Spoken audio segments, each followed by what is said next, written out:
Hi everybody, it's Galactic Man Larry here again with another Star Wars The Black Series action figure review, and today we have in front of us, from the publisher series, from Star Wars Dark Force Rising, Mara Jade. And first of all, here you have the packaging. The last one I reviewed, or the only one I've reviewed from this line, is the Princess Leia Organa, and she still had a window. Here we have like this kind of book or cassette or whatever format they're trying to imitate here, with this very cool artwork. Is that also Terry Dodson? I'm not sure. I think maybe, I don't know, I don't want to throw misinformation. Here you have this very nice illustration also in grayscale. You have a little render of the figure, the one gun and the one, blaster and the lightsaber, and that's all she comes with.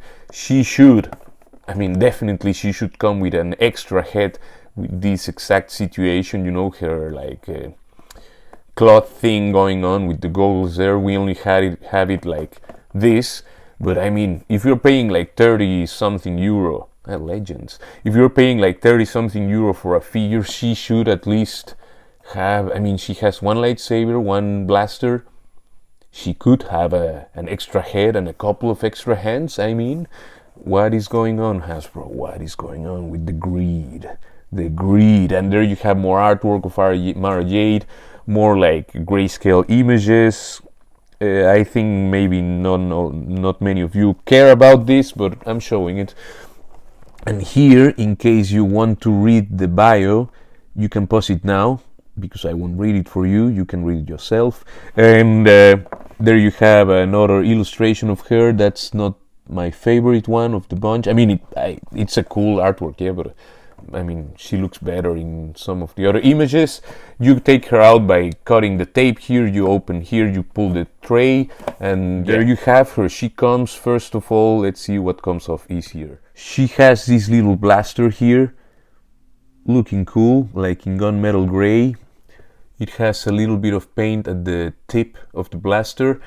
Is this like an exact model, like a Han Solo blaster would be? I don't know, I don't want to say false things, but yeah, this is the first one I have of this exact mold. Then we have the lightsaber. You can see the hilt is painted in like gunmetal gray with some black accent. Well, I was gonna say accents, but it's black here in this section. That's it. You can see where you can hang it there on her belt. You just do like this. Of course, no one would be hanging their lightsaber on, so we would actually have to, it comes off very easily. I didn't have to force anything, so you would just have to hang it here, and there you have Mara Jade with her lightsaber off the actual blade. You just pop it back in. It actually has no, well, it does make a little click, but it's very slight, the resistance. So that's the lightsaber. I have a little bit of a wavy thing on the plastic. You can see it there. Could be better, but at least it's straight, Then the figure, I think the main selling point of this figure is the face. But as you can see, the face is a bit bland on the paint department. It's a really nice sculpt, and I really like it. I that's the reason I got this figure, is because I like the face, otherwise I wouldn't. But I have the feeling they went a bit sparse, they of course, Hasbro, you only have the eyebrows, the lips, and the eyes, but no eyeshadow, no nothing. It still manages to look good, but yeah, they definitely could have given her a little bit of shading, some eyeshadow, something. They did the minimal possible. At least it does look good. She looks pretty, and the hair has no wash. It has a nice sculpt. Could use a wash. It has none, but you will get some shadows, of course, because of the sculpt. So that's one thing. You have this piece which is specific to this character. Again, we don't get an extra head with the thing on. That's a bit of a shame, or a huge shame actually. And this harness thing, I guess, I'm not sure it's unique to this character. I hope. I don't know. You have also this belt here with the painted buckle, and otherwise no paint. I mean, you have the painted buckle, these painted clasps here, or buckles, whatever, paint for the goggles, which actually are like a separate piece, but they're glued in place on that shawl or scarf or whatever it is. Otherwise is black plastic for her whole suit, and a little bit of paint for the gloves, and that's it, you know. Otherwise no paint. It's just a black body with the skin tone arms, and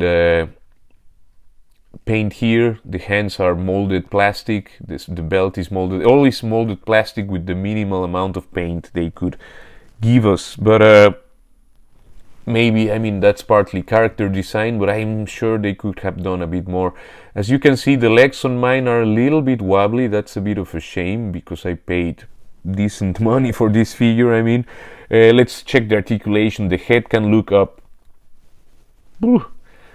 I mean, maybe if you force the head is on a bow hinge, so you can push it back a little bit, but I mean, the hair will get in the way, that plastic.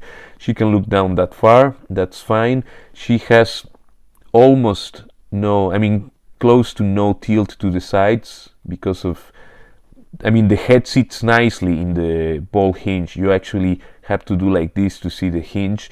But yeah, you can turn the head around a little bit, but things will get in the way.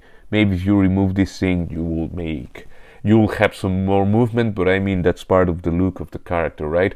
That's it for the head. The arms can go all the way around. This is an older body, no butterflies, I'm sure. No bicep cut. She has that on the elbow. The elbows have slightly, very slightly over 90 degrees bend there. Maybe, I'm not sure, if you would cut some plastic, something we wouldn't have to do actually, but if you're like a customizer, if you really want to squeeze the range, you maybe can cut a little bit of, no, don't believe me, don't do that. I mean, it should have more range from itself, but yeah, there's ways to make more range. I mean, of course, you can give more clearance, what I said. The hands can turn all the way around. This one has a horizontal swivel, and this one, the trigger finger hand, has a vertical swivel, which is good. Definitely she should come with more hands, you know, because this trigger finger hand is a bit too... Now it will surely do it right, yeah, but you can put the saber there, but it will... Yeah, it will fall easily or get out of position, you know. It's not the sturdiest hand to be, you know, it came out just like that. The diaphragm can go backwards that far, forward just a little bit. You can mix it with the ab crunch and go all the way back. I mean, that's really good. Forward you have, as always, less, but hey, she has at least the same amount than many Spider-Man figures from Hasbro, right? Something like that. She has a little bit of tilt to the sides with the diaphragm, and there's where you can do some side movement. And then you have this, again, this ab crunch. It's a bit loose. It's not floppy, but it's, yeah, almost. The legs, nothing at the waist. This belt is a floaty piece, but it is attached to the leg here. So if you want it to be more free, you have to cut that thing, but I don't know if you want to do that, you decide yourself. The legs can kick forward that far, so 90 degrees. She has that much splits. I think the hips are solid plastic piece. I think it's, you know, the harder plastic. You have a thigh cut, which is just a thigh cut. She also has some movement backwards. That's not bad to have, because she has very discreet back cushioning, you know. The legs can bend that far, so that's actually quite good. Nothing at the boot. Legs are pinned. It's an older body. You have the feet that can go backwards that far. They can go forwards that far, so that's a decent range. And she has an ankle rocker. I won't say if it's good or bad. It's there, and it will do something, you know. Yeah. Yoo-hoo. And there you have her, Mara Jade, not towering over any of these other characters like Siri, Scarlet, Pandora, Tigra, Psylocke, and Serana. And there you have her next to Leia, Luke, a Stormtrooper, Ayla Secura, Ahsoka Tano, Cosca Reeves, and a Dark Trooper, and looking great. But yeah, I think they did the minimal effort possible with this figure. I mean, the body is cool, is good. The head sculpt is really nicely sculpted. Could have a bit more paint, in my opinion. I mean, look, this Leia, for example, she has some. They put some color on that face, you know, and she here. I mean, I think this is a very nice face sculpt. I like that it's matte, that it's not glossy, you know, but I think they could have given her some eyeshadow again, some cheek color, something, a little bit something. Even Luke has, I think, more paint on his face, you know. I like the figure, but I don't like that it's so expensive and they did like the minimum possible. I mean, where's the head sculpt with this cloth piece all around, as shown in the packaging, you know? They should have chosen otherwise another picture. Anyway, but still, I like the figure, but the price is not justified in my opinion. I mean, it's too much. They got me because, I don't know, because I wanted to have the character. Anyway, please leave a like, share, subscribe, and all of that good stuff. Comment, you know what I mean. Take care, and I will see you in the next one. Ciao, ciao, ciao.